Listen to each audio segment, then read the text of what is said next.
क्या जम्मू कश्मीर में 100 दिनों में खत्म हो जाएगी बेरोजगारी? क्या जम्मू कश्मीर के नौजवानों को मिलेगी सरकारी नौकरी?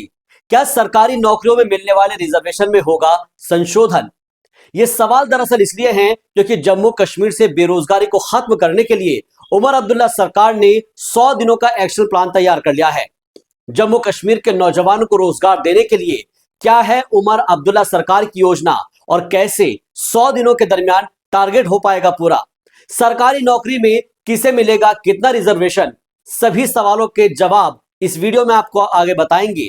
लेकिन उससे पहले आपसे गुजारिश है कि अगर आपने अभी तक हमारे YouTube चैनल फैक्ट पोस्ट को सब्सक्राइब नहीं किया है तो प्लीज सब्सक्राइब कर लीजिए, ताकि युवाओं को मिलने वाले रोजगार, व्यापारियों से जुड़े हुए कारोबार और सरकार से मिलने वाली सुविधाओं की जानकारी आपको फैक्ट के साथ मिलती रहे।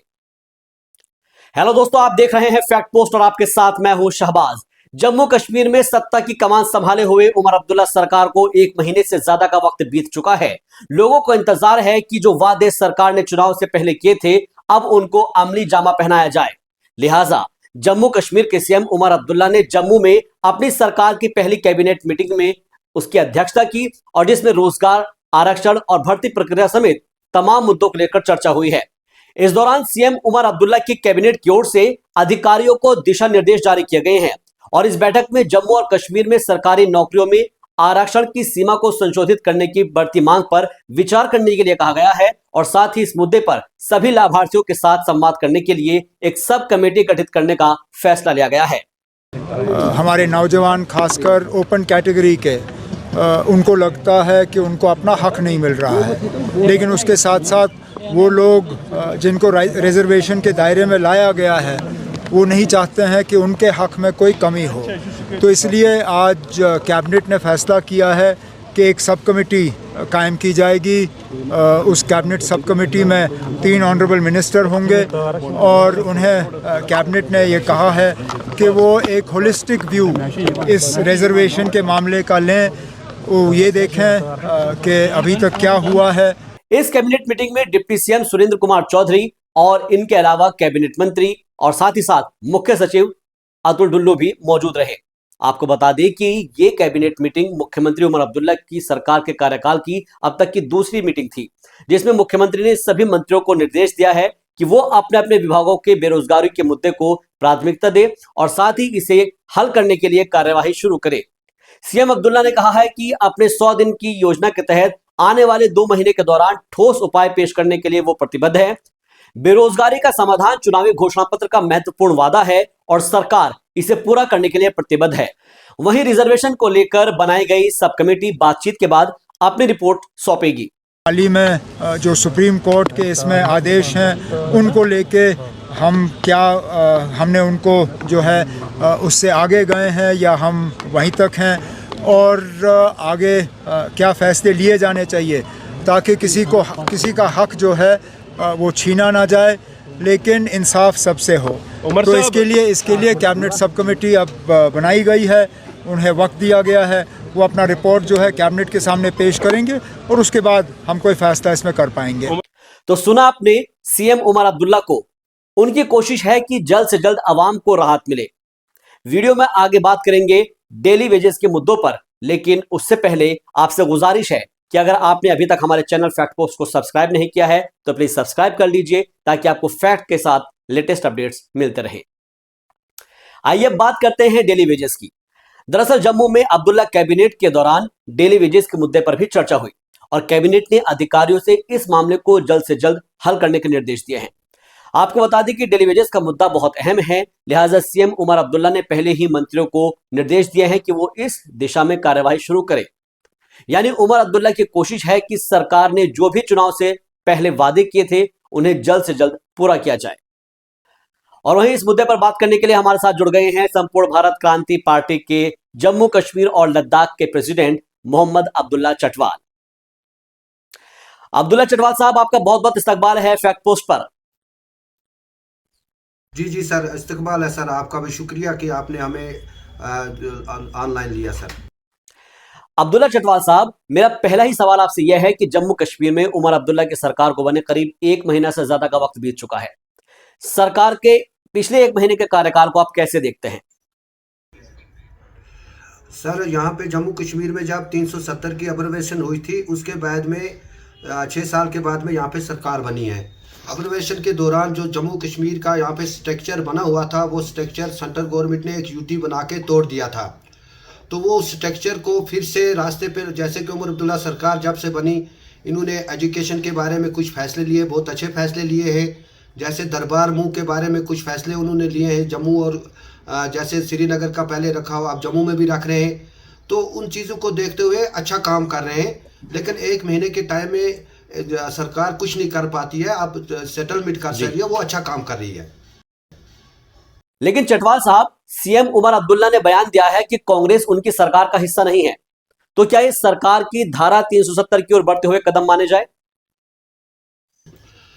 सर, जो वादे तो उन्होंने किए थे इलेक्शन से पहले लोग अवाम के साथ कि स्टेटहुड भी वापस लाएंगे, और 370 जो सुप्रीम कोर्ट ऑफ इंडिया में ज़ेर गौर है, उसके लिए भी हम काम करेंगे। तो ये चीज़ तो कहनी गलत है उनकी कि कांग्रेस उनकी सरकार से बाहर है, क्योंकि इंडिया अलायंस में है, नेशनल कॉन्फ्रेंस, ये तो सारी दुनिया को पता है।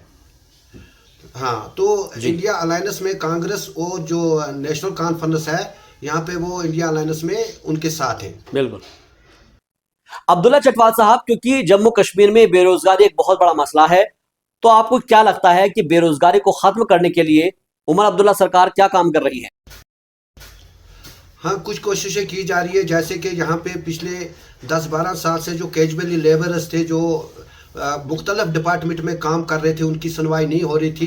तो जैसे कि उमर अब्दुल्ला सरकार में पहली कैबिनेट मीटिंग में इन्होंने उन लोगों का डाटा कलेक्ट किया है कि उनको रेगुलराइज करेंगे।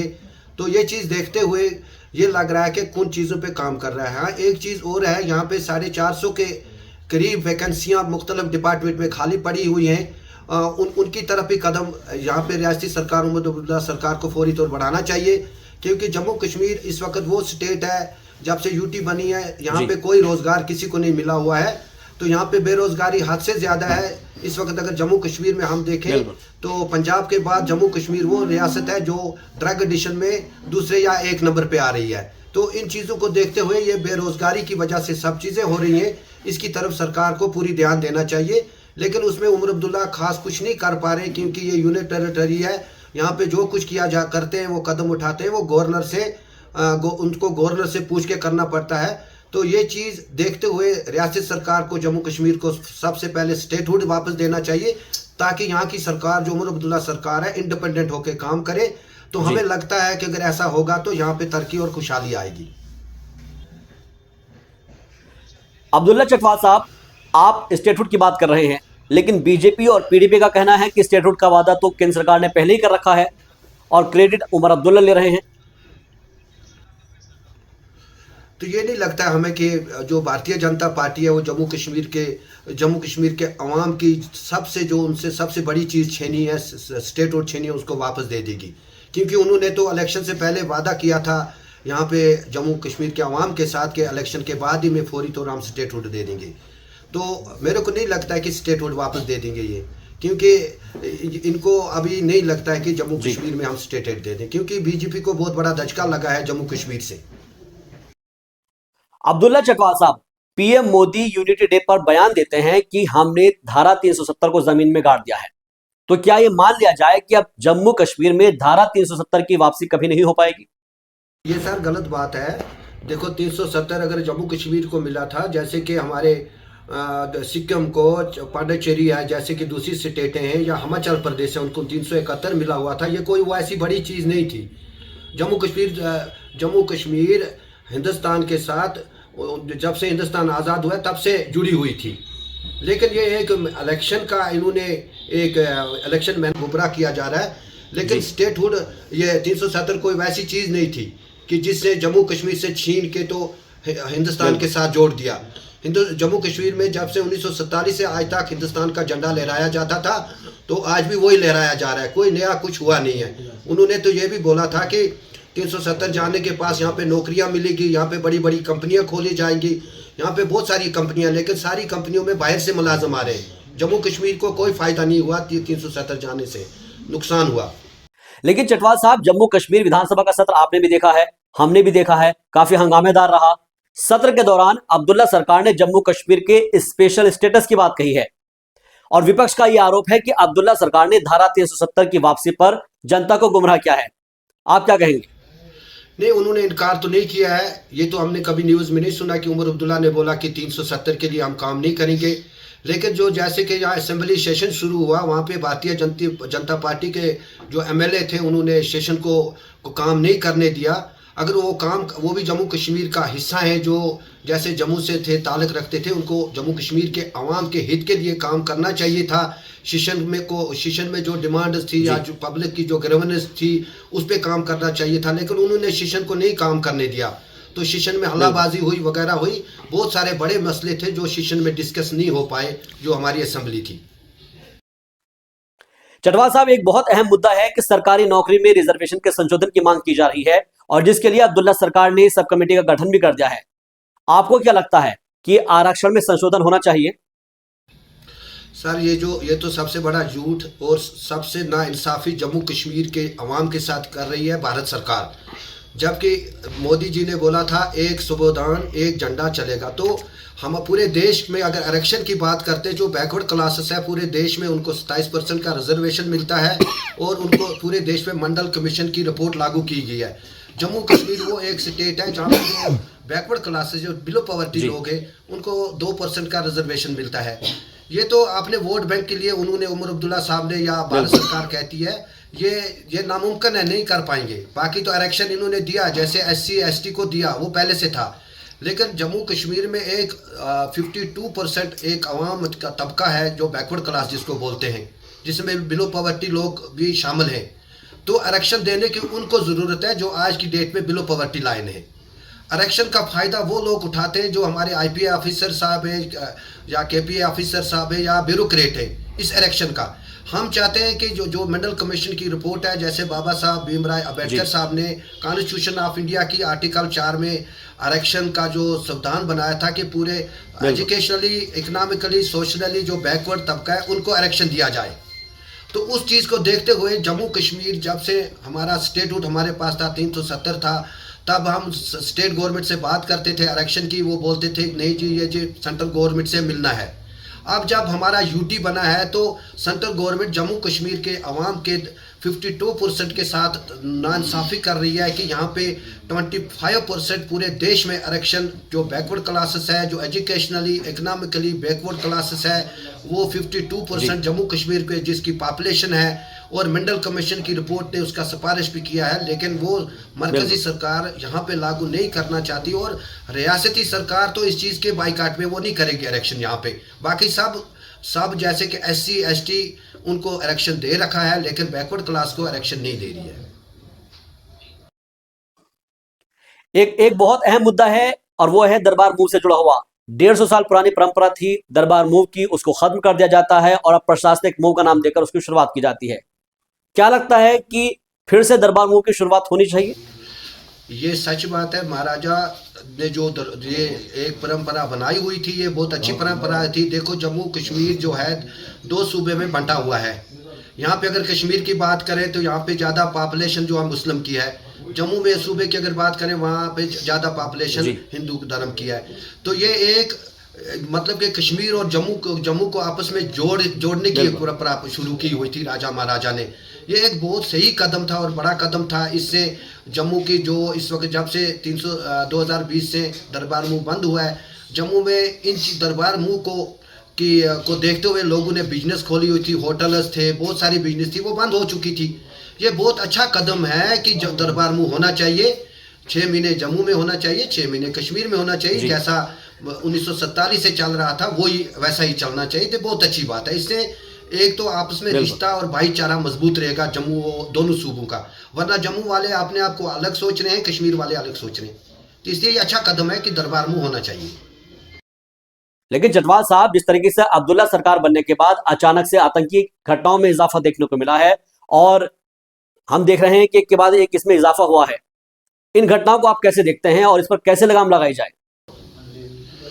सर, जो सिक्योरिटी की आप बोलते हैं कि जैसे कि यहाँ पे अटैक्स होते हैं, ये उमर अब्दुल्ला सरकार के बनने के बाद नहीं हुए। इससे पहले भी यहाँ पे अटैक्स हो रहे थे। आप देख रहे थे कि वहाँ पे जम्मू में कठुआ में अटैक्स हुए, डोडा किश्तवाड़ में हुए, रजौरी पुरुष में हुए उमर अब्दुल्ला सरकार से पहले हुए। ये एक वो चीज़ है कि जो चल रही है, इसको कोई नहीं रोक सकता है। इसमें लगे हैं जो या तो सिक्योरिटी फोर्सेस को मुतहर्रिक होकर इनको पूरी तो रोकथाम करना चाहिए, क्योंकि पाकिस्तान हमारे जम्मू कश्मीर में खुशहाली नहीं चाहता है। तो पाकिस्तान को मुंह तोड़ के जवाब देना चाहिए, इन लोगों को, टूरिस्ट को ख़त्म करना चाहिए। जम्मू कश्मीर की आवाम यहाँ पे ये नहीं चाहती है कि किसी बेगुनाह नागरिक या किसी हिंदुस्तान के जैसे कि बाहर वाले मजदूर लोगों के कत्ल हो रहे हैं, ये नहीं चाहते हम कि यहाँ पे किसी का कत्ल हो। जम्मू कश्मीर के लोग सुख शांति भाईचारा और तामीर और तरक्की चाहते हैं। ये नहीं चाहते हैं कि यहाँ पे पिछले 30 सालों से यहाँ पे लाखों की तादाद में जो हमारे नौजवान बच्चे जैसे कि सिक्योरिटी फोर्सेस वाले हो, सिविलन हो या मिलिटेंट्स हो, जो भी मारे गए हैं, नुकसान तो जम्मू कश्मीर का हो रहा है। इसलिए हम चाहते हैं कि यहाँ पे खुशहाली हो और मरकज़ सरकार को भी जम्मू कश्मीर के अवाम का दिल खुश करने के लिए स्टेटहुड और 370 की बहाली करनी चाहिए, ताकि जम्मू कश्मीर के अवाम को पूरा से पूरा एतमाद रहे जम्मू हिंदुस्तान पे, और दुश्मनों को भी इस चीज़ का फ़ायदा उठाने का मौका ना मिले कि जो लोगों को इस्तेमाल कर सके इस नाम पे, 370 के नाम पे कत्ल गारत करें या स्टेटहुड के नाम पे कत्ल गारत करें। लेकिन अब्दुल्ला चटवाल साहब, क्योंकि जिस तरीके से हम देख पा रहे हैं कि जम्मू कश्मीर का जो रोजगार है वो पर्यटन पर डिपेंड करता है, और टेररिज्म के होते हुए टूरिज्म को बढ़ावा देना किसी चैलेंज से कम भी नहीं है। तो ऐसे में जम्मू कश्मीर में टूरिज्म को कैसे बढ़ावा मिलेगा?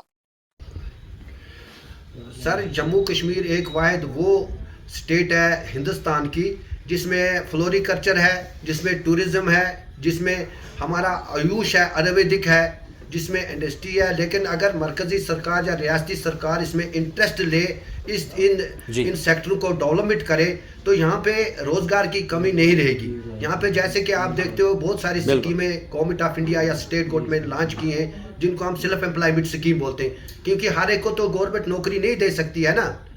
तो बहुत सारी स्कीमें वो लॉन्च की है, सेल्फ एम्प्लॉयमेंट की स्कीमें। लेकिन वो स्कीमें जिसमें सब्सिडी भी मिलती है, हर चीज़ मिलती है, लेकिन जो गरीब बच्चे हैं या बेरोज़गार बच्चे हैं, वो उसमें लोन हासिल करने के लिए बैंकर्स के पास जाते हैं। बैंकर्स उनको लोन नहीं देती है, सालों तक वो केस उनके बैंकर्स पर पड़े रहते हैं। उनकी इतनी बड़ी फार्मेलिटी होती है कि वो तंग आके वो छोड़ देते हैं। बिल्कुल। इसलिए गवर्नमेंट या मरकज़ी गवर्नमेंट या स्टेट गवर्नमेंट को चाहिए कि इसमें शॉर्टकट करके सेल्फ एम्प्लॉयमेंट की तरफ भी ध्यान दे दें। इन जैसे हमारे जंगलात ले लो, अरबों खरबों के हिसाब से जो जंगलात में लकड़ियाँ गिरी हुई हैं, पड़ी हुई हैं, सड़ रही हैं, उनको नई सरकार उठा रही है। उनको उठाए, उनको आगे करे, यहाँ के फ्लोरिकल्चर को, फूड प्रोसेसिंग को, या के टूरिज्म डिपार्टमेंट को फ़रोग दें, तो रोज़गार हो जाएगा। लेकिन वो तब होगा जब यहाँ पे अमन और शांति रहेगी। अमन और शांति कायम करने के लिए भी सरकार है ना, सरकार को काम करना चाहिए। जो गलत काम कर रहा है उसके खिलाफ फौरी कार्रवाई करनी चाहिए, उनको छूट नहीं देनी चाहिए, उनको फौरी। जैसे कि यहाँ पे आज हम डेली देख रहे हैं कि ड्रग के जो बड़े बड़े, मतलब हर दिन हम देख रहे हैं कि 10 से 20 ड्रग पैलरों को गवर्नमेंट पकड़ रही है। लेकिन गवर्नमेंट को ड्रग सप्लायर्स को पकड़नी चाहिए, जो ड्रग सप्लाई करते हैं, इनके कहाँ से ड्रग आती है, कहाँ जाती है, उनको पकड़ने चाहिए ना। इतनी ड्रग कहाँ से आ रही है? या अगर हम यहाँ पे बोलते हैं कि यहाँ पे हालात खराब है, मिलिटेंसी है, मिलिटेंट कहाँ से आ रहे हैं? सरकार को इसको इस पे, हमारी जो बॉर्डर है उसमें पूरी तौर से 15-15 फुट की तार लगा के है, उसमें बिजली के करंट लगा के हैं, माइनस बचा के है। तो ये टूरिस्ट कहाँ से आ रहे हैं? ये तो सरकार को देखना चाहिए ना इस पे। अब्दुल्ला चटवाल साहब, फैक्ट पोस्ट को अपना कीमती वक्त देने के लिए आपका बहुत बहुत शुक्रिया, हमसे जुड़ने के लिए और अपनी बात रखने के लिए शुक्रिया सर। तो ये थे संपूर्ण भारत क्रांति पार्टी के जम्मू कश्मीर और लद्दाख के प्रेसिडेंट मोहम्मद अब्दुल्ला चटवाल, जिन्होंने उमर अब्दुल्ला सरकार के कामकाज पर अपनी बात रखी। लिहाजा अब देखना अहम होगा कि अब्दुल्ला सरकार जम्मू कश्मीर के लोगों के लिए इन 100 दिनों के दरमियान क्या क्या कदम उठाती है। अगर आपको भी हमारी ये वीडियो पसंद आई है तो वीडियो को लाइक कर दीजिए, और अगर आपने अभी तक हमारे चैनल को सब्सक्राइब नहीं किया है तो प्लीज सब्सक्राइब कर लीजिए। बेल आइकन पर जाइए और जाकर ऑल नोटिफिकेशन पर क्लिक करते हुए इसको ऑन कर लीजिए, ताकि आपको फैक्ट के साथ लेटेस्ट अपडेट्स मिलते रहे। देखते रहिए फैक्ट पोस्ट।